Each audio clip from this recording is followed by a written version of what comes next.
व्यक्ति सफल हो सकता है? क्या हर व्यक्ति इस काम के लिए बना है? क्या हर व्यक्ति डायरेक्ट सेलिंग कर सकता है?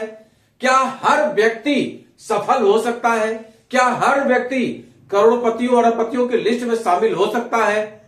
तो मेरे अपलाइन एक बहुत अच्छी बात करते हैं कि अगर हर व्यक्ति करोड़पति अरबपतियों के लाइन में लग जाएगा, शामिल हो जाएगा उस क्लब में, तो छोटे छोटे जो काम हैं वो कौन करेगा? इस समाज में हर व्यक्ति की जरूरत है। सब्जी बेचने वाले की भी उतनी ही ज्यादा जरूरत है, बाल काटने वाले की भी उतनी ज्यादा जरूरत है, जूता सिलने वाले की भी उतनी ज्यादा जरूरत है, कपड़े सिलने वाले की भी उतनी ही ज्यादा जरूरत है, ब्यूटी पार्लर की भी उतनी ही ज्यादा जरूरत है जितनी की डायरेक्ट सेलिंग वालों की जरूरत है। डॉक्टर्स की भी उतनी ही आवश्यकता है जितनी की होम्योपैथी वाले डॉक्टर्स की आवश्यकता है, जितनी की आयुर्वेदिक डॉक्टर्स की आवश्यकता है। हर व्यक्ति की आवश्यकता इस दुनिया में पड़ती है। कहते हैं कि कहीं पर कील का काम है तो कहीं पे हथौड़ी का काम है, कहीं पे तलवार का काम है तो कहीं पे चाकू का काम है। निश्चित तौर पे ये उदाहरण डायरेक्ट सेलिंग में सफल होता है कि हर व्यक्ति यहां सफल नहीं हो सकता। लेकिन क्या कोई सफल नहीं हो सकता? तो इसका जवाब है, होते हैं लोग, सफल होते हैं। परसेंटेज 1%। 1% लोग, 100 में एक व्यक्ति सफल दिखेगा। ये सफल लोग कौन होते हैं? ये सफल लोग वो होते हैं जिनकी सोच बड़ी होती है। जिनकी सोच बड़ी होती है वो सफल होते हैं। हम सोच रहे हैं छोटी चीज के बारे में। एक छोटी सी कहानी आपको बताता हूं। दो दोस्त टहल रहे थे।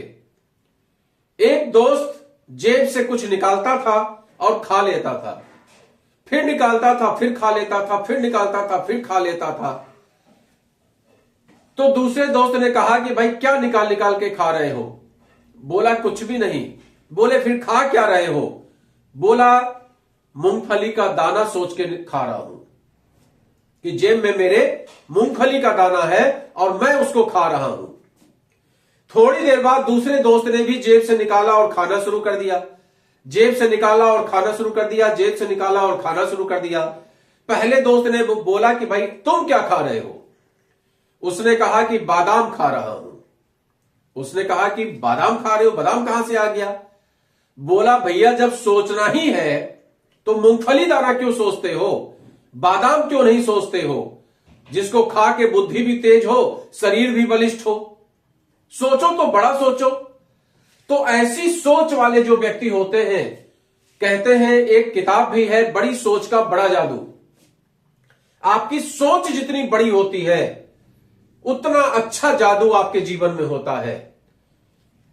मैं एक स्टूडेंट को जानता हूं जो अपने जमाने का ब्रिलियंट स्टूडेंट था, लेकिन उसकी सोच क्या थी, उसके पेरेंट्स की सोच क्या थी? पढ़ पा रहे होंगे आप, ITI पॉलिटेक्निक, बहुत ब्रिलियंट स्टूडेंट था, डिजर्व करता था बहुत हाई रैंक का, बहुत अच्छी जगह जाने का। लेकिन उसकी सोच थी, उसके फादर की, उसकी पेरेंट्स की सोच थी ITI। लिहाजा उसने पॉलिटेक्निक किया और आज 12 से 15 हजार रुपए की नौकरी कर रहा है, जबकि ये लड़का डिजर्व करता था। फर्क क्या है देख लीजिए आप। शब्दों का कोई फर्क नहीं है। यहां भी 2 आई है, यहां भी 2 आई है, यहां भी टी है और यहां भी टी है, लेकिन वो है IIT और ये है ITI। दोनों में बस इतना फर्क है कि यहां से निकल के हम 10,000 से लेकर बहुत ज्यादा 50,000 तक जाते हैं, और यहां से निकल के हमारी स्टार्टिंग ही 50,000 से तो मान लीजिए होती ही नहीं है, कम से कम 1 लाख से स्टार्टिंग ही होती है, और 4 करोड़ 4.5 करोड़ रुपया साल तक की आमदनी होती है। इस बार जो IIT में जिस बच्चे का सिलेक्शन सबसे टॉपर में हुआ है, जिसको कि प्लेसमेंट मिला है, वो 4.5 करोड़ का मिला है।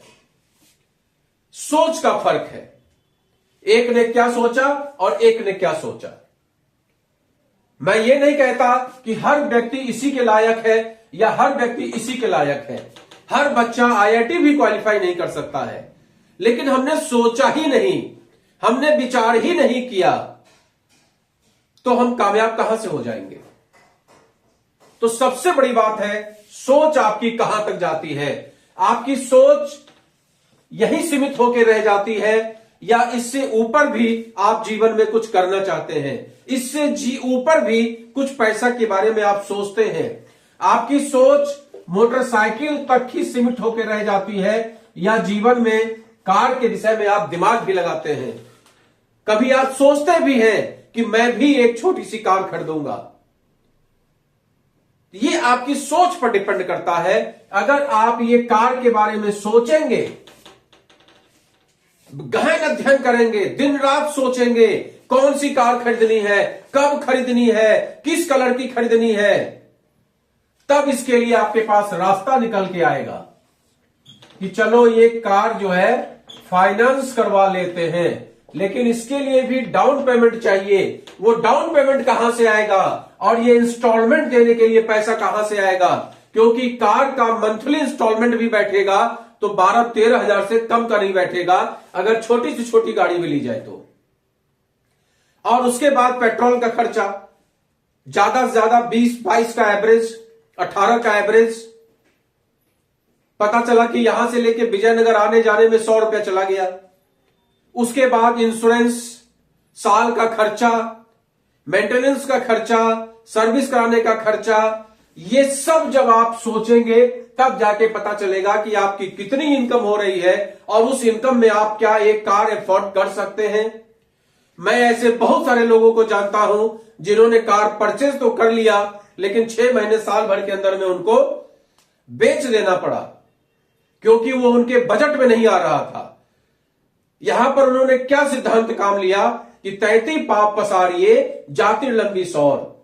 99% लोग तो फाइट ही नहीं करते हैं, यहीं पर रह के संतुष्ट रहते हैं। कैसे भी करके मोटरसाइकिल पे बैठे, आगे एक बच्चे को, बीच में 2 बच्चे को, एक गोदी में बच्चे को, बीवी को पीछे, जैसे तैसे जिंदगी गुजार दिया। और अगर बाय द वे सोच भी लिया तो साल 6 महीने में हिम्मत हार दिए। वो ये नहीं सोच पाते हैं इससे आगे बढ़ के इस जो जाति सौर है उसमें एक पैबंद लगा दें, एक जोड़ दें, एक और चद्दर जोड़ दें और आराम से सुकून के साथ सोएं।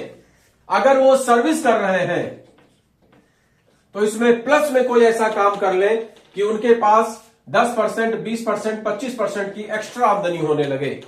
अगर वो बिजनेस कर रहे हैं तो उसमें कुछ ऐसा जोड़ दें कि 10%, 20%, 25%, 50% की एक्स्ट्रा आमदनी होने लगे। ये वो सोच ही नहीं पाते हैं। तो जब वो सोच ही नहीं पाते हैं तब उस अवस्था में क्या होगा आप खुद सोचिए। मान लीजिए कि ये आदमी है और ये चादर है और ये बेचारा उसको ओढ़ नहीं पा रहा है, लेकिन इसके पास इतना दिमाग नहीं है कि ये एक चादर एक्स्ट्रा, मान लीजिए ये सर्विस वाली चादर है और ये नेटवर्क बिजनेस की चादर है, एक एक्स्ट्रा इनकम का स्रोत अपने जीवन में ले ले और धीमे धीमे इसको बिल्ड करे। धीमे धीमे धीमे ये पौधा बड़ा होता चला जाएगा, धीमे धीमे धीमे इसकी शाखाएं बढ़ती चली जाएंगी, धीमे धीमे धीमे इसकी शाखाएं बढ़ते बढ़ते बढ़ते और ये एक विशाल वटवृक्ष का रूप धारण कर लेगा। और एक दिन ऐसा भी हो सकता है कि ये जो सर्विस से 10,000 20,000 रुपया महीना कमा रहे हैं और इस बिजनेस से इनके पास 20,000 प्लस की आमदनी होने लगे। मैं ऐसे बहुत सारे लोगों को जानता हूं जिनकी इनकम 20,000, 25,000, 50,000 की हुआ करती थी। कई लोग तो मेरे संपर्क में ऐसे हैं जो गवर्नमेंट सेक्टर में थे, 50,000 से 1 लाख की आमदनी थी, लेकिन आज उसको छोड़ के वॉलंटरी रिटायरमेंट लेके आज नेटवर्क बिजनेस में उससे बेटर इनकम कर रहे हैं। सोच का काम है। आपकी सोच कितनी बड़ी है उस पर डिपेंड करता है कि आपकी जिंदगी कैसे चलने वाली है। कई लोगों को आपने देखा होगा कि 60 प्लस जैसे ही रिटायर हो गए, नहीं भी हुए, कोई ऐसा काम करते हैं जहां रिटायरमेंट का सिस्टम ही नहीं है, लेकिन 60 के हो गए तो बोलते हैं कि ठीक है भैया मैं रिटायर कर गया, अब बात खत्म हो गई, कितने दिन कमाऊंगा। और इसी सोच के चक्कर में ये बेचारे हो जाते हैं बीमार। ऐसे बहुत सारे लोगों को मैं जानता हूं जिनको रिटायरमेंट के बाद मैं अपनी कार से उनके पूरे परिवार को उनके यहां फूल माला से लदवा के उनके घर तक ड्रॉप किया। साइकिल से रोज वो जाते थे, मोटरसाइकिल से रोज वो जाते थे।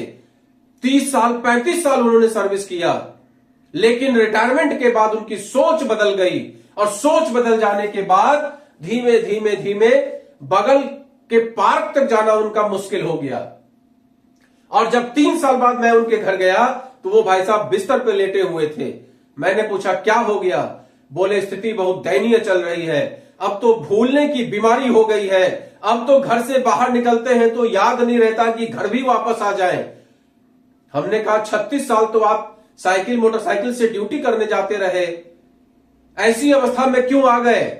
वो ऐसी अवस्था में इसलिए आ गए, आज वो मनसन अवस्था में इसलिए आ गए क्योंकि उनकी सोच विपरीत दिशा में चली गई। उनकी सोच बन गई कि मैं तो रिटायर हो गया। वहीं पर एक डायरेक्ट सेलिंग का बंदा या एक बिजनेस क्लास का बंदा कभी रिटायर नहीं होता। आप देखेंगे 70 साल का वृद्ध व्यक्ति भी, 80 साल का वृद्ध व्यक्ति भी दुकान पे बैठा हुआ अपने बेटे के साथ में मस्त होकर सामान सेल कर रहा है। सोच वाली बात है। आपकी सोच जितनी पॉजिटिव होगी, आपका शरीर उतना पॉजिटिव चलेगा, आपका मन उतना पॉजिटिव चलेगा, आपको भगवान देता भी उतना ज्यादा है। अगर आपकी सोच नेगेटिव है तो आपकी नेगेटिव नेगेटिव नेगेटिव होते होते होते होते आपका ही बंटाधार हो जाता है। ये जो नेगेटिव का साइन है, ये नेगेटिव आप ही को बर्बाद कर देता है। और इसी में एक और नेगेटिव जोड़ दीजिए, दोनों मिला के हो गया पॉजिटिव। और पॉजिटिव, अगर आपकी सोच पॉजिटिव होगी, आपने एक मूवी देखी होगी, उस मूवी से मैं बहुत इंस्पायर रहता हूं। उस मूवी में वो हीरो हर बात पे कहता है तो क्या हो गया, बहुत बड़ी त्रासदी हो गई, बोलता है तो क्या हो गया। तो जीवन में इसी तरीके के व्यक्ति की जरूरत है जिसकी सोच बहुत बड़ी होती है, जो छोटी छोटी बातों से घबराता ही नहीं है। क्या हो गया तो क्या हो गया, इससे अच्छा होगा। भगवान जो करता है उससे अच्छा करता है। भगवान जो करता है अच्छे के लिए ही करता है। सोच के रखा है भगवान ने आपके लिए कुछ और बेटर, आपके लिए कुछ बहुत अच्छा। इसलिए हमेशा पॉजिटिव दिशा में सोचने वाला व्यक्ति हमेशा ही सफल होता है। और आप अपने आसपास में भी देख लीजिए, जिन लोगों की सोच पॉजिटिव होती है वो धीमे धीमे धीमे धीमे धीमे इस तरीके से बढ़ते चले जाते हैं, और जिन लोगों की सोच निगेटिव होती है वो यहां होने के बावजूद धीमे धीमे धीमे डाउनफॉल में चले जाते हैं। ये सोच का काम है, बड़ी सोच का बड़ा जादू। अच्छा लगे वीडियो तो लाइक शेयर जरूर करिए।